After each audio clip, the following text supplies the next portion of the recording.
जिल्हा परिषद प्रशाला पारद इथे हे जे तुंबलेलं गटार आहे तुम्ही सगळेजण पाहू शकता।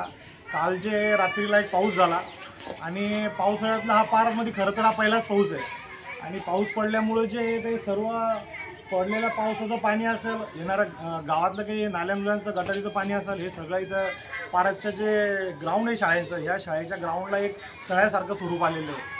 आणि आपण बघताय आता इथे विद्यार्थ्यांना जे यावं लागत आहे, हे सगळे विद्यार्थी पाण्यातून येऊ लागले आणि ह्या पाण्याला जाण्यासाठी कुठेही रस्ता नाही आहे। तर रस्ता नसल्यामुळं कदाचित आता हे पाणी जर बाहेर निघलं तर ठीक आहे, नाही निघालं तर उद्या ह्याच तुंबलेल्या पाण्याचं गटार तयार होणार आहे आणि गटार जर तयार झालं तर ह्या लहान मुलांच्या जीवाशी कुठेतरी खेळणं होऊन जाईल। आणि आता बघितलं जर 2-3 दिवस पाणी जर गटार तुंबून राहिलं तरी पाणी हिरवं पिवळं होईल, त्याच्यावर डेंगू मच्छर होतील, मुलांना आजार उद्भवतील। त्यामुळं शासनानं तातडीनं या शालेय समिती असतील, जिल्हा परिषदच्या वरिष्ठ अधिकारी लोक असतील व गावातले जे राजकीय असतील, समाजकारणी असतील, यांना लवकरात लवकर या जिल्हा परिषद शाळेमध्ये एकदा यावं, एकदा बघावं आणि हे जे तळ्याचं जे स्वरूप आलेलं आहे, हे जे पाणी तुंबलेलं आहे, हे कोणाच्या तरी आपल्या लेकरांच्या जीवाशी खेळण्यासारखं आहे।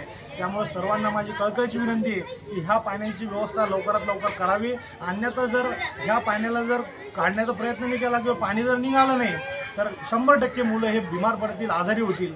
त्याच्यामुळं आपली मराठी शाळा, मराठी अस्मिता टिकली पाहिजेत। त्यामुळे सर्वांना विनंती आहे, सर्व राजकारणी असतील, सर्व अधिकारी असतील, या शालेय समितीचे सर्व पदाधिकारी असतील, यांना कळकळीची विनंती आहे की हे जे पाणी तुंबलेलं आहे, हे पाणी कसं काढतं हे बघावं।